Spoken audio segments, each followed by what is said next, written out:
क्या होगा अगर मैं तुमसे कहूं कि किसी इंसान को कंट्रोल करने के लिए तुम्हें उस पर चिल्लाने, धमकाने या दबाव डालने की जरूरत ही नहीं है, बल्कि सबसे पावरफुल तरीका है उसे ऐसा महसूस कराना कि फैसला उसने खुद लिया है। और सबसे खतरनाक बात, अक्सर सामने वाले को पता भी नहीं चलता कि उसकी सोच को इन्फ्लुएंस किया जा रहा है। आज मैं तुम्हें ऐसे 3 साइकोलॉजिकल सीक्रेट्स बताऊंगा जो लोगों के बिहेवियर और डिसीजंस को समझने में मदद करते हैं। लेकिन तीसरा सीक्रेट सबसे इंटरेस्टिंग है, क्योंकि इसका इस्तेमाल तुम रोज की कॉन्वर्सेशंस में होते हुए देख सकते हो। देखो, किसी को लिटरली कंट्रोल करना कोई मैजिक ट्रिक नहीं है। असल पावर आती है ह्यूमन साइकोलॉजी समझने से। लोग सिर्फ फैक्ट्स के आधार पर डिसीजंस नहीं लेते, उनके इमोशंस, अटेंशन, सोशल प्रेशर और परसेप्शन भी उनके डिसीजंस को प्रभावित करते हैं। इसलिए अगर तुम इन पैटर्न्स को पहचानना सीख गए तो तुम सिर्फ दूसरों को इन्फ्लुएंस करना नहीं सीखोगे, तुम खुद भी आसानी से मैनिपुलेट होने से बचोगे। तो चलो शुरू करते हैं पहले सीक्रेट से। सवाल जवाब से ज्यादा पावरफुल हो सकता है। अगर तुम किसी व्यक्ति को सीधे बोलते हो, ये करो, तो उसके दिमाग में रेजिस्टेंस पैदा हो सकता है। लेकिन अगर तुम उससे पूछते हो, तुम्हारे हिसाब से इसका सबसे अच्छा तरीका क्या हो सकता है, तो अब उसका ब्रेन सोल्यूशन खोजने लगता है। यही फर्क है कमांड और गाइडेड थिंकिंग के बीच। एक कमांड सामने वाले को डिफेंसिव बना सकती है, लेकिन एक सही सवाल उसे सोचने पर मजबूर करता है। इसीलिए इंटेलिजेंट कम्युनिकेशन में सवाल बहुत पावरफुल होते हैं। लेकिन ध्यान रखना, इसका मकसद किसी को ट्रिक करना नहीं होना चाहिए। सवाल का इस्तेमाल सामने वाले की सोच समझने और बेहतर डिसीजन लेने में मदद करने के लिए करो। क्योंकि जब तुम किसी को सोचने की स्पेस देते हो, तो कॉन्वर्सेशन सिर्फ मैं क्या चाहता हूं पर नहीं रहती, बल्कि सामने वाला भी एक्टिवली उस डिसीजन का हिस्सा बन जाता है।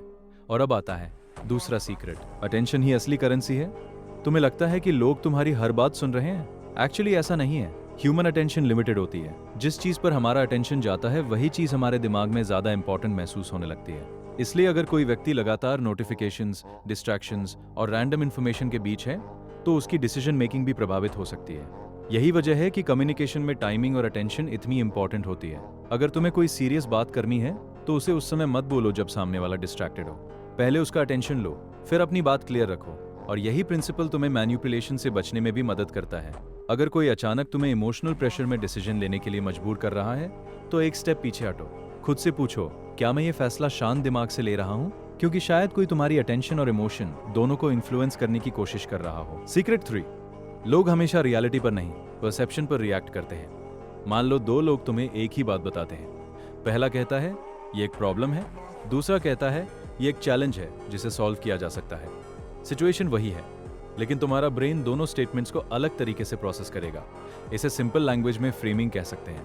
हम किसी सिचुएशन को किस फ्रेम में देखते हैं, उससे हमारी रिएक्शन बदल सकती है। यही चीज एडवर्टाइजिंग, नेगोशिएशंस और एवरीडे कॉन्वर्सेशंस में भी दिखाई देती है। इसका पॉजिटिव यूज यह है कि किसी डिफिकल्ट सिचुएशन को ज्यादा कंस्ट्रक्टिव तरीके से एक्सप्लेन किया जाए। लेकिन इसका डार्क साइड भी है। अगर कोई जानबूझकर इन्फॉर्मेशन को इस तरह प्रेजेंट करे कि तुम्हें सिर्फ एक ही कंक्लूजन सही लगे, तो तुम्हें सावधान होना चाहिए। क्योंकि कभी कभी कंट्रोल इन्फॉर्मेशन छिपाने में नहीं, बल्कि इन्फॉर्मेशन को किस तरीके से दिखाया जा रहा है उसमें होता है। तो ये थे 3 साइकोलॉजिकल सीक्रेट्स। पहला, सही सवाल रेजिस्टेंस कम कर सकता है। दूसरा, अटेंशन डिसीजन मेकिंग को इन्फ्लुएंस करती है। तीसरा, परसेप्शन और फ्रेमिंग हमारी रिएक्शन बदल सकती है।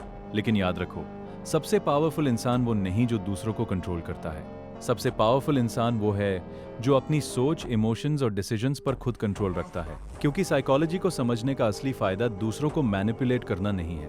असली फायदा है ये पहचानना कि कब कोई तुम्हारी साइकोलॉजी को इन्फ्लुएंस करने की कोशिश कर रहा है। और अगर तुमने इन 3 चीजों को समझ लिया, तो अगली बार जब कोई तुम्हें कन्विंस करने की कोशिश करेगा, तुम सिर्फ उसकी बात नहीं सुनोगे, तुम ये भी देखोगे कि वो तुम्हारे दिमाग के साथ कर क्या रहा है। और शायद सबसे इंटरेस्टिंग बात यह है कि इनमें से कुछ टेक्निक्स तुम आज ही अपनी डेली लाइफ में नोटिस कर चुके हो।